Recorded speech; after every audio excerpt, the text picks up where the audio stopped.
Have you ever looked at one of those giant, shiny headquarters for a sports betting company and just thought, how? Well, I can tell you it's not by getting lucky. There's this quiet mathematical genius behind the whole industry that pretty much guarantees the house is going to win. And today, we're going to pull back that curtain and see exactly how they do it. You know, when you put down a bet, it really feels personal, right? It feels like it's you versus the bookie, mano a mano. But this whole idea that the bookmaker is sitting there actively hoping your team loses just so they can grab your cash, well, that's not really how it works at all. The reality is way, way more clever than that and a whole lot less risky for them. You see, a really smart bookmaker sets up the game so that they are basically guaranteed to make a profit no matter who wins or who loses. Yeah, seriously. The final score? To them, it's almost irrelevant. The real question is, how on earth do they pull that off? Okay, so it all starts with their secret weapon. It's this small but incredibly powerful advantage that is baked into every single bet you can possibly make. It's called the VIG, and honestly, it's the foundation of their entire business. So what exactly is this VIG, or vigorish if you're feeling fancy? Just think of it like the bookie's service fee or their commission, and they hide it right inside the odds. What they do is they tweak the numbers just enough so that the probability of all the outcomes adds up to more than 100%. And that little bit extra on top, that's their guaranteed profit right from the get-go. Let's make this super simple with a coin toss. In a fair world, a coin toss is 50-50, right? So the total probability is a perfect 100%. But a bookie's version of a coin toss looks a little different. They'll give you slightly worse odds, let's say 1.95 instead of a true 2.0.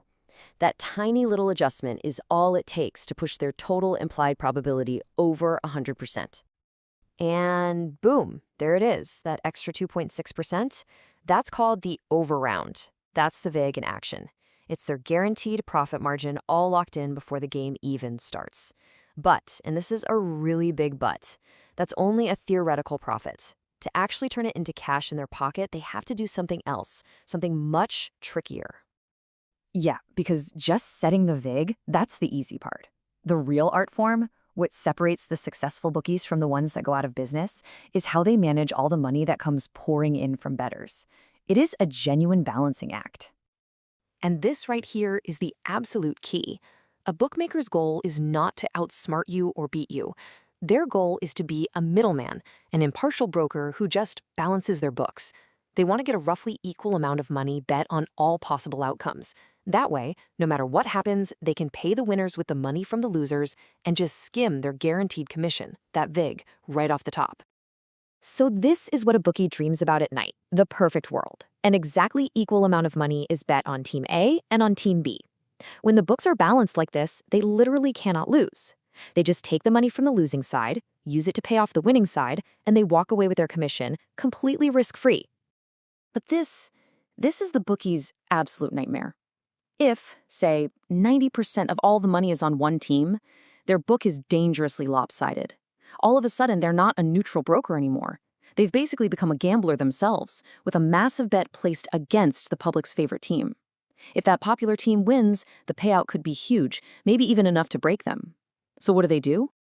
Well, they don't just sit there and pray. They get active. They start moving the lines.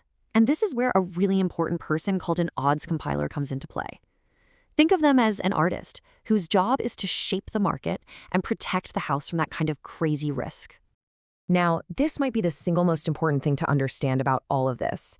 That odds compiler, they're not some sports genius with a crystal ball. Their job isn't to predict who will win the game. Their job is to predict you. They're trying to influence your betting behavior to get that perfectly balanced book we were just talking about. So here's the playbook, step by step. First, they see way too much money piling up on one side. So step 2, they make that popular bet a little less attractive by shortening the odds, which means you get a smaller payout if you win. At the exact same time, they make the unpopular bet more attractive by lengthening its odds, offering a much bigger potential prize. The whole point is to tempt new bettors to put their money on the other side and hopefully rebalance those scales.